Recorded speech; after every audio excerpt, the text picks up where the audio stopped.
سڵاوتان لێ بێتەوەم کاتتان باش بینەرانی خۆشەویستی تەلەڤیزیۆنی کۆمەڵە بە یارمەتی هاوڕێیانی هاوکارم هاتوومەتە خزمەتان بۆ پێشکەشکردنی هەواڵەکانی ئێوارەی ڕۆژی شەمە. سەرەتا سەردەریگرینترین هەواڵەکان.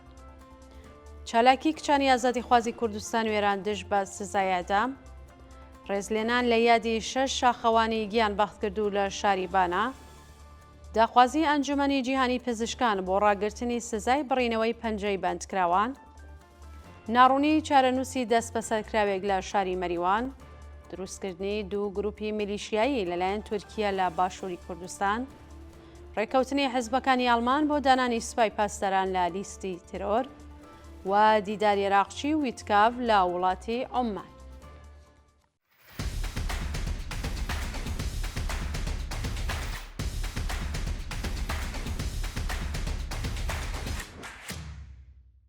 چالاکی کچانی ئازادی خوازی کوردستان و ئێران دژ بە سزای ئێعدام.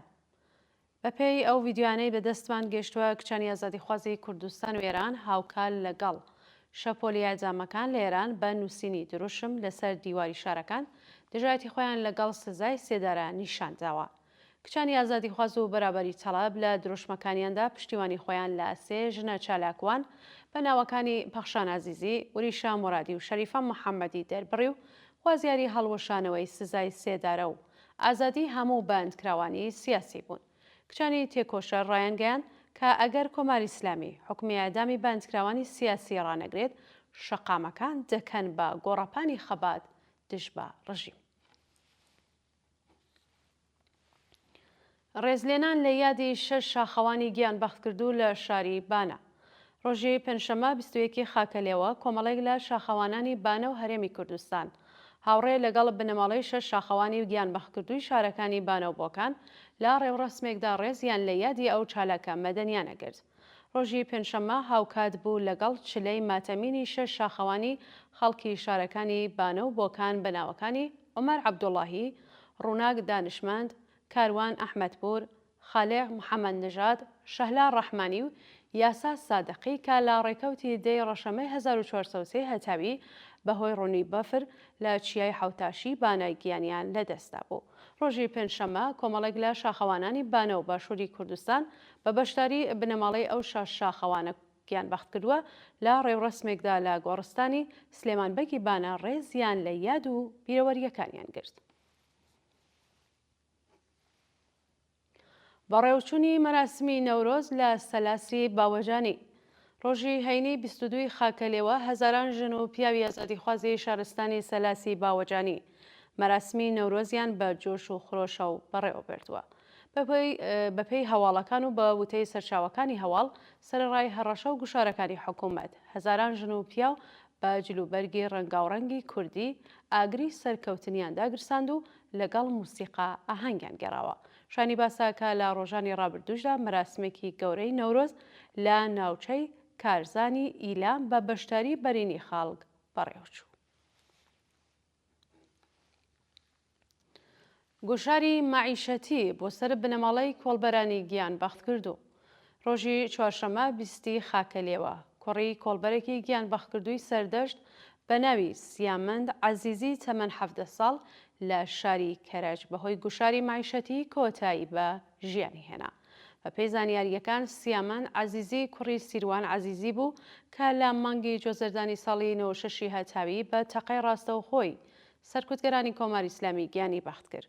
ئەو مێرمەنداڵە بۆ دابینکردنی بژێوی ژیانی خۆی و بنەماڵەکەی سەردانی شاری کەرەجی کرد، بەڵام بەهۆی گوشاری مەعیشەتی لە ڕێگەی خۆکوژیەوە کۆتایی بە ژیانی هێناوە. داخوازی ئەنجومەنی جیهانی پزیشکان بۆ ڕاگررتنی سزای بڕینەوەی پەنجەی بەندکراوان. ئەنجومەنی جیهانی پزیشکان لە نامەیەکدا بەشداری پزیشکانی ئێرانیان لە ئەشکەنجە و بڕینەوەی پەنجەی بەندکراوان قەدەغە کرد و داوایان لە کۆماری ئیسلامی کرد بە زووترین کات سزای بێڕەحمانەی بڕینەوەی پەنجەی مهدی شاهیوان، هادی ڕۆستەمی و مهدی شەرەفیان ڕابگرێت. ئەنجومەنی جیهانی پزیشکان لە نامێکدا ڕایگەیاند پاڵپشتی لەو پزیشکانە ناکەن کە بەشداری لە ئەشکەنجە و ئازاری بەندکراوان دەکەن. حکمی بڕینەوەی پەنجە سزایەکی نائینسانی و و پێچەوانەی مافی مرۆڤە. کۆماری ئیسلامی ئەبێ پابەندی ڕێکەوتنامەی نێودەوڵەتیەکان بێت کە لە ساڵی 1965 زاینی واژۆی کردووە. شانی باسە کە ئاشاک فیلیپ سەرۆکی ئەنجومەنی جیهانی پزیشکان ساڵی ڕابردووش نامەیەکی بۆ عەلی خامنەی و موحسنی ئێژەی ناردبوو و ئەو نامەیە بووە هۆی ڕاگررتنی سزای بڕینەوەی پەنجەی 5 بەندکراوە. ناڕوونی چارەنووسی دەست بەسەرکراوێک لە شاری مەریوان. بەپێی راپۆرتی کانونی مافی مرۆڤی کوردستان، چارەنووسی دەست بەسەرکراوێکی خەڵکی گوندی دەری سەر بە شاری مەریوان بە ناوی حوسێن عەلیزادە پاش ڕفاندن لەلایەن هێزە ئەمنیەتیەکانی ئەو شارەوە بە ناڕوونی ماوەتەوە. ڕۆژی 16 ڕەشەمەی 1403 حوسێن عەلیزادە لەلایەن هێزەکانی حکوومەتەوە بەبێ بەڵگەی قەزای ڕەفێنراوە و بە دووەداچوونی بنەماڵەکەی تا بە ئەمڕۆ ئاکامێکی نەبووە. بەوتەی سەرچاوەکانی هەواڵ، حوسێن عەلیزادە کێشەی دەرونی هەیە و مانەوەی لە زیندان دۆخی تەندروستی کارەسات پار دەکات. تا کاتی داڕۆشتنی ئەم هەواڵە هیچ زانیاریەک لەسەر هۆکاری بەندکران و شوێنی ڕاگیرانیە و شارۆمەندە لە بەردەستانیە و کە سوکاری نیگەرانی چارەنووسی ناوبراون. ئازادی نازەنین ئێلیاسی لە زیندانی ورمێ. ڕۆژی پێنجشەممە 21 خاکەلێەوە هاوڵاتێکی خەڵکی مەهاباد بە ناوی نازەنین ئێلیاسی بە دانانی وەسیقەی قورسی 4 میلیارد تمەنی و بە شێوەی کاتی لە زیندانی ورمێ ئازاد کرا. ڕۆژی دووشەممە 26 سەرماوەزی 1403 نازەنین ئێلیاسی پاشبانکران بۆ دادسەرای گشتی و انقلابی مەهاباد لەلایەن هێزە ئەمنیەتیەکانەوە دەست بەسەر و پاش لێپرسینەوە ڕەوانەی گرتوخانە ئیتلاعاتی سوپای ورمێ و لەوەیشەوە ڕاگوێزی زیندانی ئەو شارەکرا. بە پێی زانیاریەکان نازەنین لەلایەن ئیدارەی ئیتلاعاتەوە بە هاوکاری لەگەڵ یەکێک لە حیزبە نەیارەکانی ڕژیم تۆمەتبار کراوە. دروستکردنی دوو گروپی میلیشیایی لەلایەن تورکیا لە باشووری کوردستان. بەپێی راپۆرتی ئەلمەعلومەی عێراق، دەوڵەتی داگیرکەری تورکیا دوو گروپی میلیشیای تورکەمان و سونە مەسەبی لە شاری کەرکووک و پارێزگای نینەوە ساز کردووە. بەوتەی چالاکانی سیاسی عێراق، مەبەستی دەوڵەتی تورکیا لە دروستکردنی ئەو دوو گروپە میلیشیایە زاڵبوون بەسەر شارەکانی کەرکووک و مووسڵ لە کاتی پێویست و بەرەنگاربوونەوە لەگەڵ هەڕەشەکانی ئیسرائیلە. ڕۆژی ڕابردووش دانوستانەکانی تورکیا و ئیسرائیل لە وڵاتی ئازەربایجان لەسەر بارودۆخی سووریا بێئەکام مایەوە. لە بەرامبەردا دەستگای قەزایی دەوڵەتی تورکیا 6 شارۆمەندی بە تۆمەتی سیخوڕی بۆ ئیسرائیل بە 100 ساڵ زیندان مەحکوم کرد. ناڕزایەتی کرێکارانی بێکارکراوی کارگاکانی مخابرات لە شیراز. ڕۆژی هەینی 22 خاکەلێەوە کرێکارانی بێکارکراوی کارگاکانی شرکەتی مخابراتی ئۆستانی فارس بۆ جارێکی دیکە دژ بە جێبەجێ نەکردنی داخوازیەکانیان لە شیراز کۆبوونەوە. بە پێی زانیاریەکان بەڕێوەبەراتی شرکەتی مخابراتی ئۆستانی فارس هاوکار لەگەڵ دەستپێکی ساڵی تازە 40 کرێکاری ئەو ناوەندەی بە بیانووی بەشداری لە کۆبوونەوەکانی ساڵی ڕابردوو لەسەر کار دەرکردووە. لە ماوەی 23 ڕۆژی ڕابردوودا کرێکارانی بێکارکراو چەند جار لە بەردەم دەرگای شرکەت کۆبوونەوەیان بەڕێوە بردووە، بەڵام بەرپرسانی دەوڵەتی ئۆستانی فارس هیچ بایەخێکیان پێنەداون. شانی باسە کە کرێکارانی بێکارکراو 20 بۆ 27 ساڵ پێشینەی کاریان هەیە و داوای گەڕانەوە بۆ سەر کارەکانیان دەکەن. خۆپیشاندانی خەڵکی ناوچەی فلار دژ بە قەیرانی کەماوی. ڕۆژی پێنجشەممە 21 خاکەلێەوە دانیشتوانی گوندی دێوگڵابی سەر بە شارستانی فلار لە پارێزگای چوارمەحال و بەختیاری دژ بە قەیرانی کەماوی خۆپیشاندانیان کرد.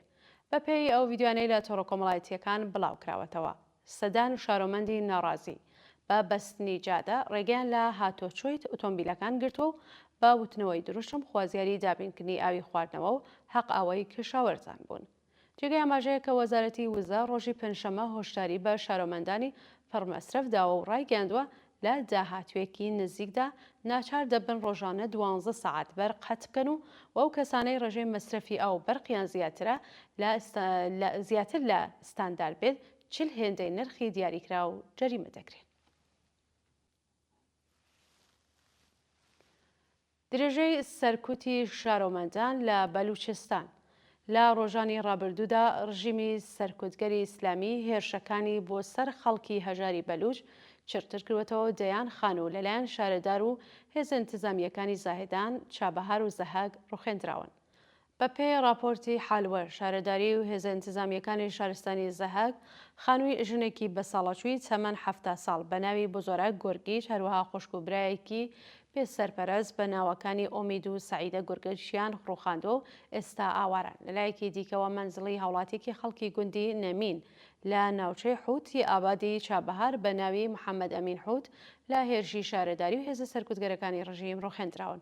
هەروەها لە بلواری کشاوەرزی زاهێدان شارەداری بەبێ بەڵگەی قەزایی کەلوپەلی کرێکارێکی بەلوچی بە ناوی محەممەد ئەبولی فرێداوەتە دەرەوە و خانوەکەی ڕوخاندووە.